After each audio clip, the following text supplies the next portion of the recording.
Welcome to part two. We're joined by Anthony. This situation with Joshua, what leaves a bad taste in my mouth is this. He don't deserve a shot at Usyk or really Parker for vacant belt, does he? No, coming off a devastating Deserve it, loss. does he? He's coming off a devastating loss. That shuffles him to the bottom of the pile. They're You just know, playing with rankings, aren't they now? and therein lies the politics or the politricks of boxing, isn't it, Porky? Because, it's just a cash grab for Joshua because he's been a name and he's a hype job. I think it was with Jamie, isn't it? Who was it Jamie? I can't remember who it was. Somebody or it was either Jamie or I think it was somebody Ken. else. All right. Yeah. And was Joshua a hype job? Yeah, he's a classic matchroom hype job, you know. Like And he's Eubank. yeah, like Eubank Senior and Herbie Hyde as well. All the same, they do the same thing because they have a formula where they make their money, and what they do is it's a plug and play type thing. They're doing the same with Joshua, you know. Um, Look, eh, come on, it is an outrage, right?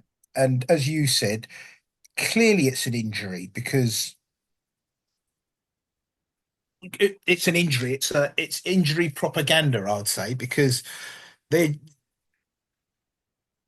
because Fury's not playing the game with them, or you know his negotiating tactic is to leave the table until they beg him to come back, in which case he asks for a bigger percentage. Um, they're left high and dry. But in my opinion, it's battle of the losers, isn't it? Both of them have been flogged twice by the actual real champion. All right, let's have the fight to get it over and done with because they know that the casuals will pay. And now that Fury's doing what he's doing, they're trying to work out what's the next biggest payday, in my opinion. All right. My I think perception that's is why they're that's all parking themselves up because they've had it that good with Saudi money. Now that money's not there. Do you think they're all like, kind of like, don't really know what move to make?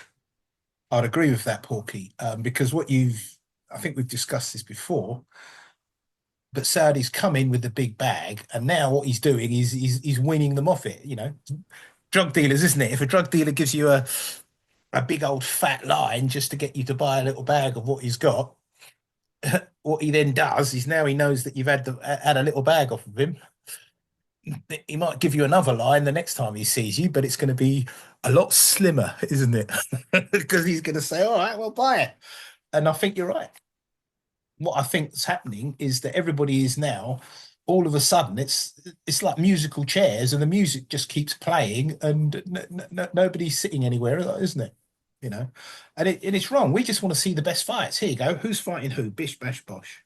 And not only that, you can see that the promoters, in my opinion, are manipulating the rankings because all of a sudden, this is something again. I'm not sure if it was with me, but it was certainly with some of the lads off the commission. Big shout out to them, by the way, Porky.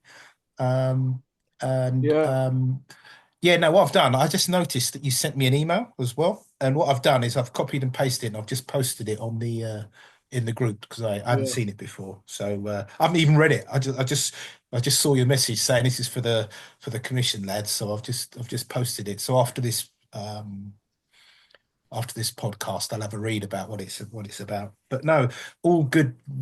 The boxing knowledge and the camaraderie we have in the group there, Porky, is great. Now you're Um, talking like you're all in fucking army or something. we probably are because we're all so pissed off with the shit that we're just shoveled, Fucking dad's Porky. army job. You're correct. And not only that, when we know how good this sport can be, right?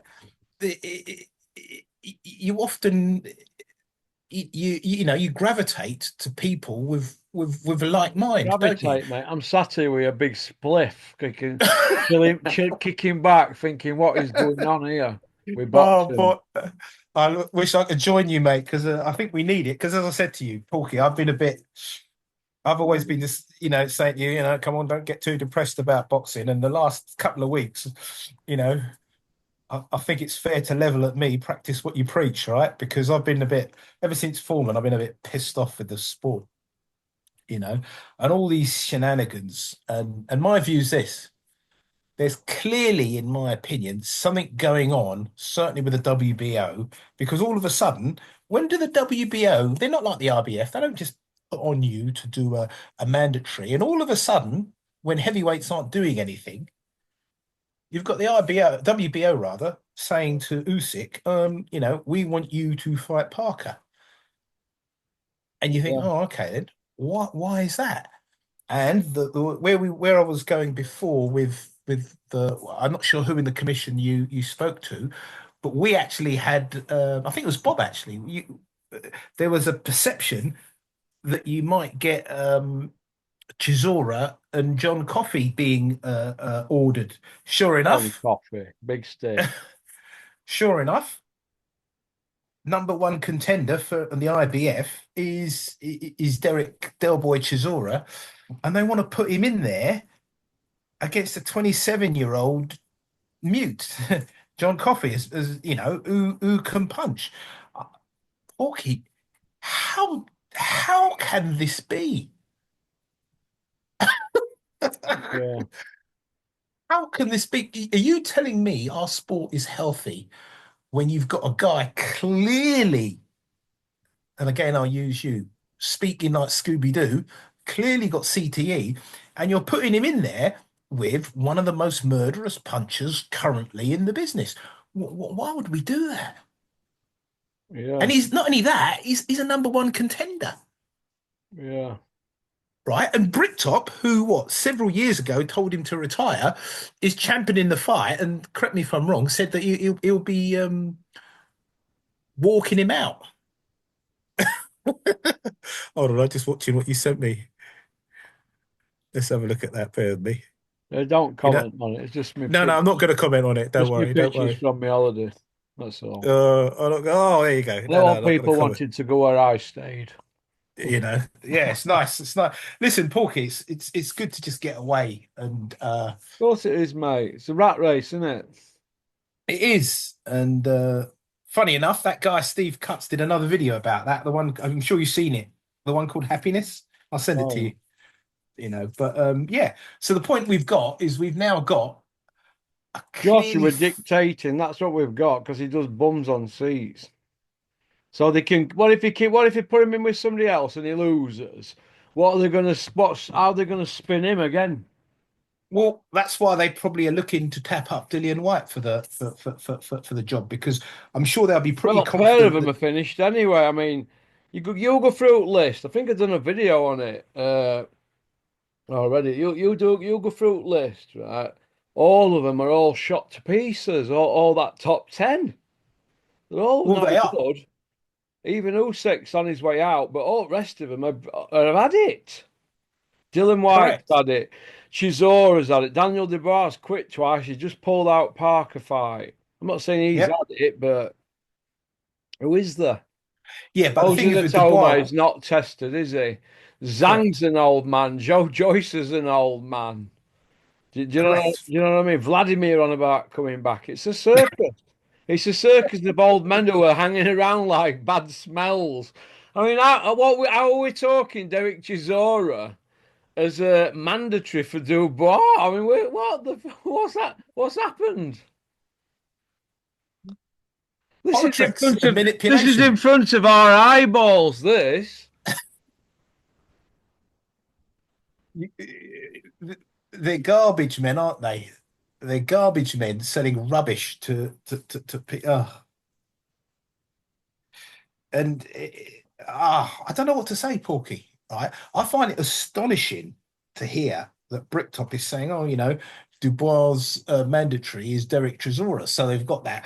But do I think that sells? No. I think that what they're trying to do is get Dubois another shot at Usyk, and what they do is they get him to foul him or try and job him on the cards to get the rest of those belts. But for me, because Bricktop's a survivor, He wants to control all the belts. That's why he wants to put his man or get his guys with as many versions of the title as he can get.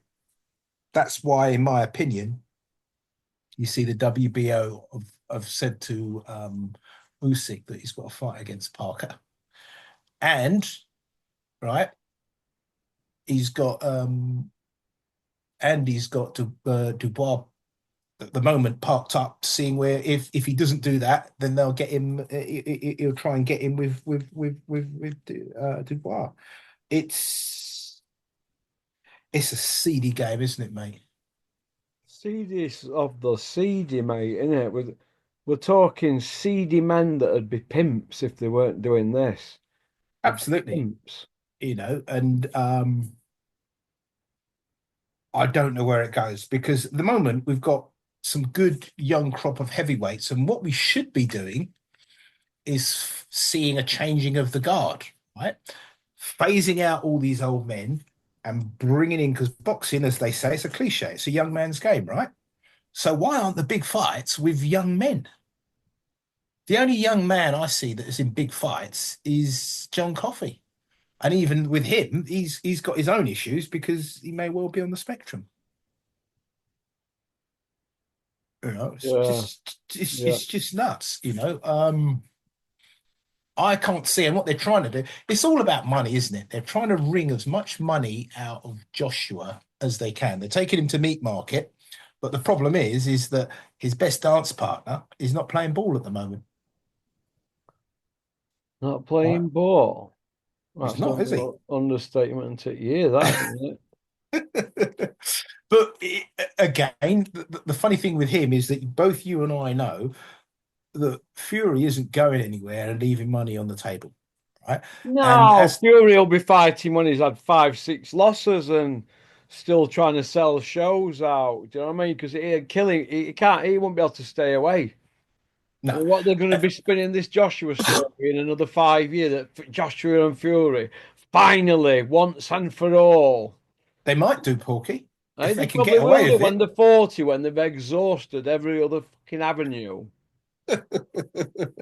The funny thing is that I heard a little bit of the Terry interview that he posted this morning, I think it was, Yeah. and he had Eddie Hills on there, Mr. Hills, um, saying that Tyson Fury is got this unique ability to be selling horse shit to the public, which is very interesting. I've never heard Hills being that candid about it.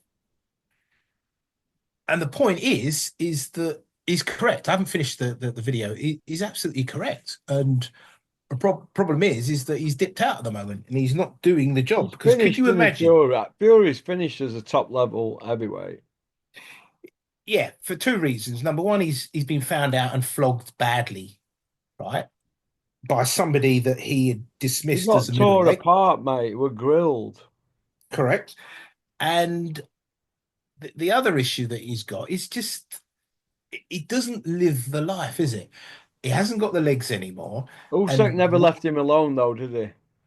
yeah, but the reason Usyk never left him alone is that he is a professional.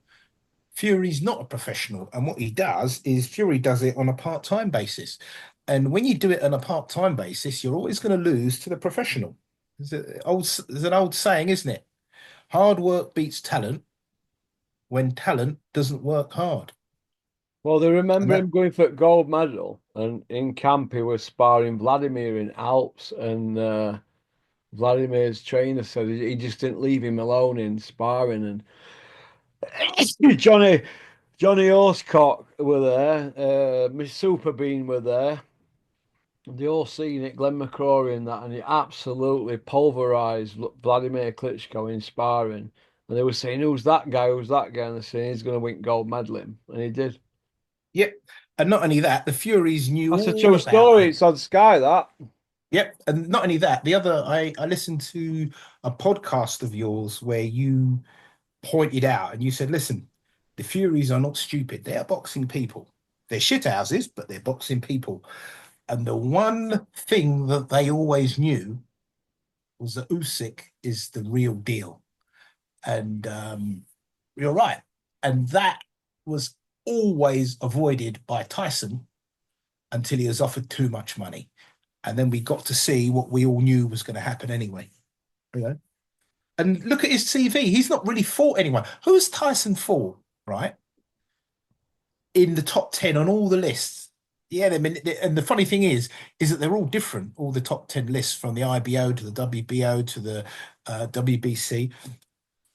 Has Fury got a win over anybody in the current top 10 right now? Dylan White, is he in top 10? I don't think he's just on the edge, isn't he? I don't think he is he? I'm not sure. Chisora, 3 wins over him. Right. But he's shot to bits. You know, and I know, Oh, yeah. Chisora, you see how bashed up he was Wallen will against probably be in list somewhere if they want him in it. Right. But these are all third-rate fighters. Come on, Porky, we all know that. Look at Chisora Wallin. Chisora looked his age. And to me, that was worrying. I'll tell you why. He wasn't in there with a wrecking machine like John Coffey. He was in there with Otto Wallin, who was pedaling backwards and not doing anything. And he still looked smashed up. Right? That is a worrying sign for an aging fighter. Right? And it's dangerous. Right? We're all talked about the British Board of Control or the British Board of No Control. These are the type of things, right, that they should be looking at. And when you look at how Chisora looked after that fight, are you going to put him in there with a 27-year-old who's No. got destructive power? What are we doing? You know, this is boxing, not human cockfighting, right? You don't want to kill the people. Yeah, it's a strange one, isn't it? It very is. It is terrible, you know. Do you think the fight gets made? Do you think it happens this year? Oh, Fury Joshua. Yeah, No, don't happen. I, no, I'd agree with you. I No, think it's I there don't just think to, it happens. You there, mate? yeah, yeah. I'm here. I'm listening. I'm just Yeah, I trying to don't think work it it. happens for a simple reason. It's gone on that far now. They're just the paths never seem to cross when they should be fighting, and it's kind of like parked up now. So where does Fury go now if he thinks he's finished? Joshua knows he's finished. He can't risk a fight with anybody half decent. So they have to park him up because they can't put him in with anybody who's shy because that could be a stinker after his Correct. last performance because he looks like he just can't hold the shot, can he? And he looks like he's frightened to let him go in case one hits in case he gets countered. Well, when he That's a classic case of a fighter who can't pull the trigger no more. Plus, he can't hold the shot, can he now? correct, and the problem that you have is that we all saw what the Ruiz fight did to him in Yeah. terms of his confidence. He wasn't built back properly, right? And you know, and I know, particularly in the heavyweights, whenever a heavyweight takes a loss, and particularly a knockout loss, they're always built back properly. Classic example is Lennox Lewis, right? I was at the fight when he lost against McCall, and he did the perfect thing because he was wild and reckless, right? Manny Stewart gets the call, and being a classic, excellent old school trainer, he built Lennox back properly, putting in progressively harder and harder fights to the extent that once he's built his confidence back, right, he can put him in there with the top punches. They haven't done that with Joshua the first time. He has now taken a hellacious beating from John Coffey, right, where we had him breakdancing and at the end of Yeah, the yeah, yeah. fight. He's too old now to get a rebuild job on him now. So what do you do? My view is that you look for the biggest cash out fight you can get, and that's Fury, but he's not playing ball. Right? My Yeah. view is if they can get it, they'll probably take. I wouldn't be surprised if Liam's correct and we see him in there with Dillian, and they market it as the decider. What do you think? Because well, they've won. They're one each, correct? Yeah, Dillian beat him. one from amateurs, one from pros. If he fights Dylan White, right, he could get beat off Dylan White, couldn't he? He could. Dylan White's got Dylan a White left hook looks to that me like he's at end at rope now, 37. Joshua's 30, whatever. five, isn't he? But 34, 35. 30, I think, yeah, I think he's older than that, Joshua, isn't he? I think he might be 36 this year, so they're all knocking on. Fury's 37, isn't he? Yeah, So their era's gone. they're all hanging around like a bad smell, dining out of past glories. Well, unfortunately, that's what the public seem to be paying for. And, you know, one hopes that at some point they got to start throwing the new generation in and who are getting rid of these old men. But you're right. You got old men there. They're not interesting you and me, but these promoters have a knack of selling it to the casuals who, once they're pissed up and have had their kebab or their curry, will go and see the fight or would buy it on pay-per-view. Come on, you know and I know, Porky. If they did Joshua against White, would they have the brass neck to put that out on pay-per-view? Well, I'll answer that on part three, mate. I'll see you in a All right. second, yeah. All right. Good man. Cheers, Porky. Thanks for liking and subscribing and leaving a comment. We'll continue this on part three. Don't forget to subscribe to Canada's Boxing Channel and Andy's Cavern. All right. Booyaka.